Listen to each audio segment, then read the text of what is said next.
Welcome to the 7th video in this series where we are attempting to build a 2D top-down racer using Godot. So in the last video we'd made quite a bit of progress, I think anyway, where we'd more or less insisted that the player plays legally and laps the track legally, at least if they want to lap in a reasonable amount of time. What I'd like to do in this video is start building up something called the race controller. That's going to be a scene that's inside our track, so it'll be a child of track, and it will have the job of keeping track of what lap the cars are on, what lap times are doing, and therefore signaling when the race is over, giving the cars that haven't finished yet a little bit of grace time, and then force stopping the race and being able to build a leaderboard. To be able to do that, it needs to know when a car has crossed the start-finish line and what the lap time was when it crossed the start-finish line. Now, before we jump in and start coding this, I'd like to talk to you a little bit about the choices we face when doing this, because it's not as straightforward as you might imagine. So the situation we're going to have in this particular game is we're going to have a race controller scene and eventually a game UI, and both of these are going to need to be able to know when the car has completed a lap. They want to do something with that information. The race controller keep track of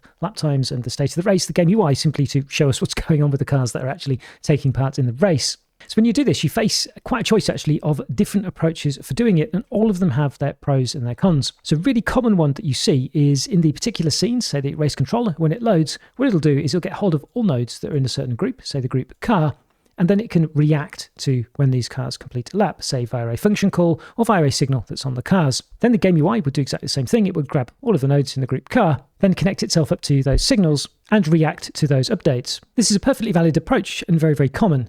It becomes a little bit problematic though when you start to have lots and lots of scenes. So this game is relatively small, but maybe you'll build upon the game. I know I was messing around with a load of different options and things. And once you start getting more and more scenes that need to know when a car has finished a lap because they need to do something with this information, well, then you're going to have the same piece of code grabbing all of the nodes in the group car. And if you ever decide to change the name of that group or something like that, well, things are going to start getting confusing quite quickly. So you do see this approach a lot, and it would be perfectly valid in what we're going to do in this particular series, but it's not the approach that we're going to take, so I'm going to clear off the blue lines. Another common approach is to actually get hold of the race controller and say the game UI inside the track, and then for each of those, they would get the children of cars holder, and they would use that list then of the children of cars holder to then react to the information, so connect up the signals and things like that. That's also a perfectly valid and very common approach, and in fact something that we'll do actually with the waypoints for the AI, for example. It can, however, if you're not careful, be a little bit problematic. So if in your game, for example, you extend maybe the game that we're doing in this series and you have cars get removed or freshly added in, well, you're going to have to deal with that. So if you dynamically spawn a car, let's say, into the game, the list that the race controller and the game UI have is no longer valid. So you'll need some code in there to update that list so they connect themselves, say, to the lap completed signal from the car, and they disconnect themselves from the other signal from the car, for example, that's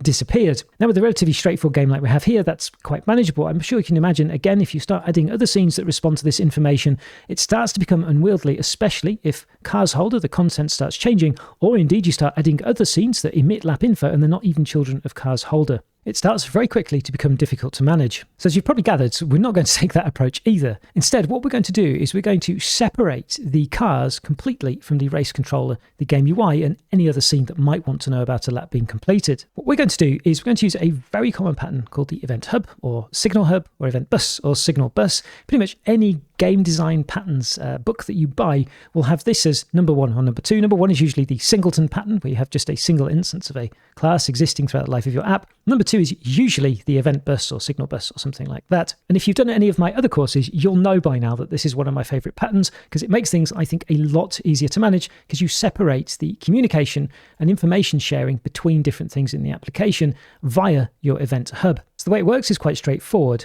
What we're going to have in the case of the lap being completed is we're going to have an event hub, which is going to be what's known as an auto load. If you're not familiar with those in Godot, they're basically a scene that is loaded in when the game starts. There's one instance of them and they sit there for the lifetime of the game. Very handy for global variables and things like that. That is going to have a signal on it called onLapCompleted.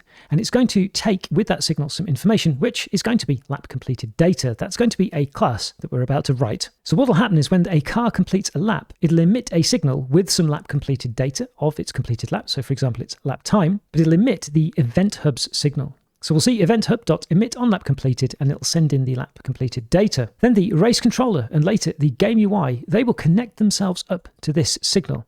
So they have no knowledge whatsoever of where the data came from.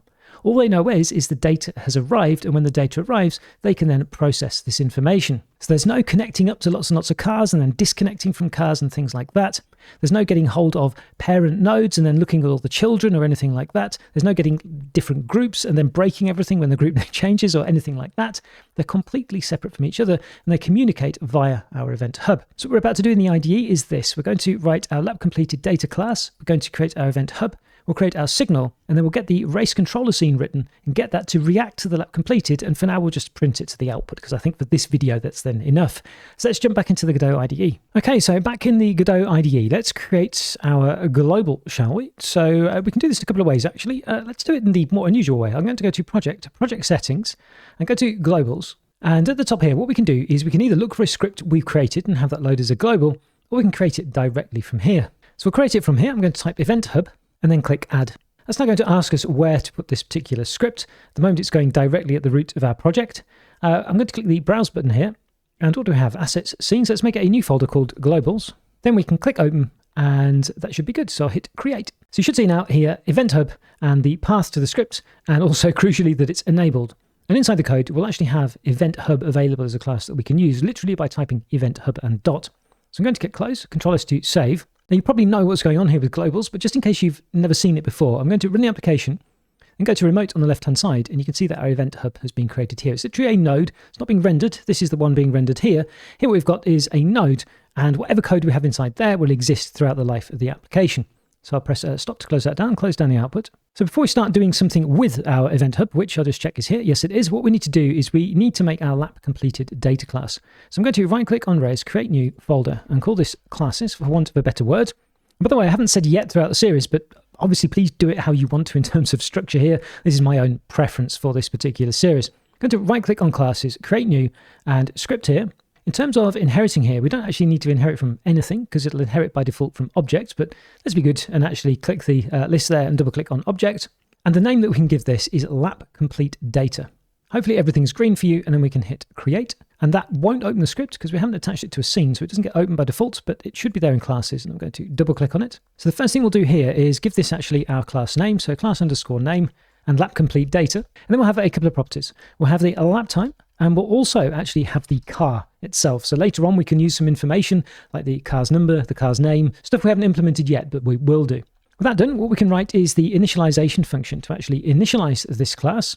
So into here, what we'll do is we'll send in a couple of properties. So we'll have the, or a couple of parameters, sorry. So we'll have the car, which is going to be a car. And then I'll put LT for lap time, and that's going to be a float. And then we can set up the car to be equal pcar and the lap time to be equal to the lap time. Now, what I'd like to be able to do actually here is override the toString as well. So we can print some of this information to the output later on, because it's probably going to be coming in handy for debugging when cars are lapping quite quickly. Specifically, I'd like to actually print the name and the number of a car, but I don't think we've got that on the car yet. So let's have a look. I'll scroll up to the top here. It doesn't look like we have no. So I'm going to export then a new variable and call this a car_number. This is going to be an integer, and we can set that by default to 0. And then we'll have another one, which is going to be car_name, and that's going to be of type string. And in my case, I've set the default name as Maisie here. So with those added, we'll go back to the LapCompleteData. And what we can do then is we can override the toString as well, which will help us later on. So go to distraction-free mode. That's func, and we'll toString. Then we can return a formatted string here, which I've got to think a little bit out loud here. So what we'll have is we'll have the LapCompleteData. We can have the car name, the car number. Might as well put that in brackets. And then we can have the lap, and we'll do a %.2f here, which is the lap time, a % on the end here, and then we can give it a list. So we want the car dot and car name, car number, and finally, the lap time. So when we print an instance of one of these, we'll get something a bit nicer in terms of formatting in the output.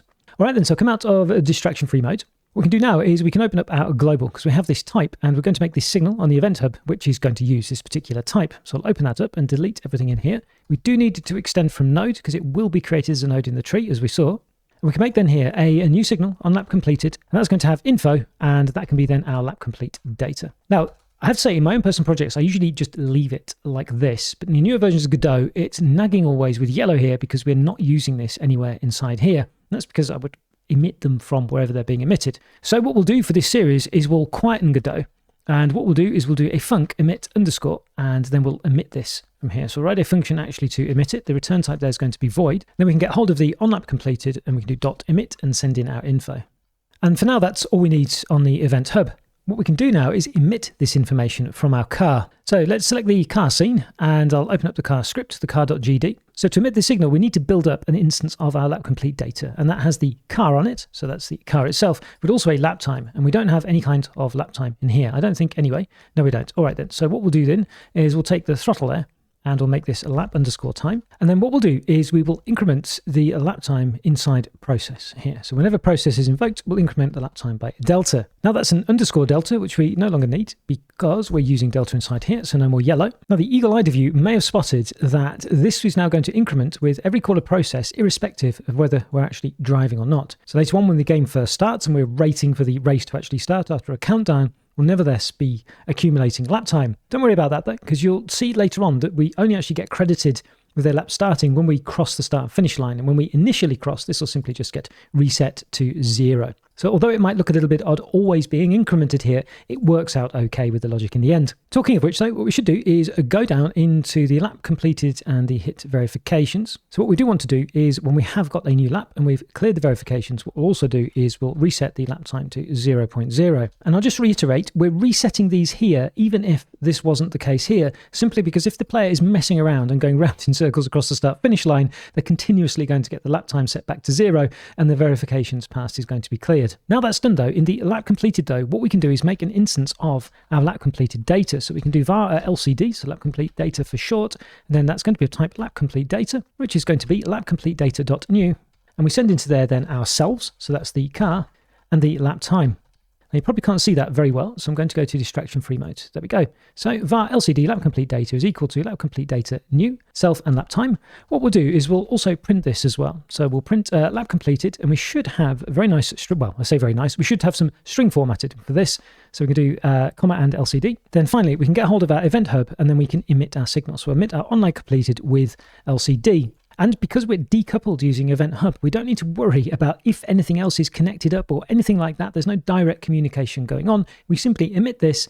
If nothing's connected, it doesn't matter. And anything else that is connected will then receive this data. So I'll come out of distraction-free mode. I'm going to run this now and very quickly complete a lap and see if actually the lap completed is printed to the output. And I might even do 2 of them. But before I do that though, with the magic of cheating editing, of course, I don't need a comma there. I need a percentage. I'm sorry about that. So I'm going to go and test the game. Okay, so I've been and done a couple of laps. The first one 11.7, the next one 11.68. Look at that for absolute consistency. The main thing though is not the consistency, it's the fact that it seemed to work. I do have a lap completed actually being created and printed. And that means I'm fairly sure that we'll then be emitting this signal, which can then be picked up by our race controller. And speaking of race controller, we can now go ahead and make the very basic stub of that so it receives this piece of information. So let's make a new scene then and go to 2D view simply because it looks nicer. Here, the race controller doesn't need to be anything but a plain old node. That will do. Let's change the name to race controller. I'll do Control S to save. Let's save that in the scenes. We've got one more. We will have a few more by the end. And then we'll add a new script to this. Race controller looks good. I'm going to copy the name here because that'll be our class name. Everything else looks good. Create. And then at the top here, then set this also with a type. So class name, race controller. So to finish off this video, let's connect ourselves up to the signals to make sure that we are receiving this lap data in the race controller. We'll connect ourselves up in the enter tree here, not inside the ready. You'll see later on that a lot is going to end up going on inside the ready. So we'll be sort of setting the cars up and setting waypoints up and things like that. So it's probably a good idea to get the race controller actually connected up to all of the signals it needs to receive before any ready shenanigans are going on. So inside here then we can get hold of our event hub dot. We want to find the signal, which is hidden by tooltips. Where are you? On lap completed. And then we want to connect that to something. I think probably it's a good idea to give it exactly the same name as the function. So we'll connect it to onLapCompleted, which doesn't exist. So I'm going to be very, very lazy and copy this definition here. Go back to race controller and go down here and write that definition and remove the emits. How about that for laziness? Copy and paste is always dangerous with code. And what we're going to do here is we're going to print that the race controller has received this. So race controller onLapCompleted. And we'll also print our info. And this time I will do a colon and then a comma and info. How about that? With that done, we can go to the track and then I haven't got much room here, have I? Okay, select the root node, instantiate, and we'll instantiate our race controller. So that's always there as part of the track as well. And now what should happen is when we run the application, when you complete a lap, the race controller should print that it's received it. And note that we don't have any direct connection between the car, which is in the car's holder, and the race controller. We haven't needed to put something in the track code to say, give the race controller the car. We haven't needed to, in the ready of the race controller, grab hold of the cars or anything like that. They know nothing about each other, yet they're communicating with information via the event hub. So I'm going to fade quickly, test this out and make sure that I see this as well in the output. So I'm back, and I've been ahead tested this, and it's worked. The race controller is receiving the laps, and you'll note, due to my extraordinary computer playing skills, that I've managed actually to lap this in under 10 seconds. We've made quite a bit of progress now, I think. We don't have anything UI-wise to tell us what lap we're on or lap times we're doing or anything like that, but we are, in terms of receiving information about what the player car is doing, able to see how many laps it's completed if we wanted to count them, and also what those lap times are. So it's probably a good point now to turn our focus away from the player and start concentrating on the computer player and the AI to hopefully make something playable that we can play against. So we'll start looking at that in the next video.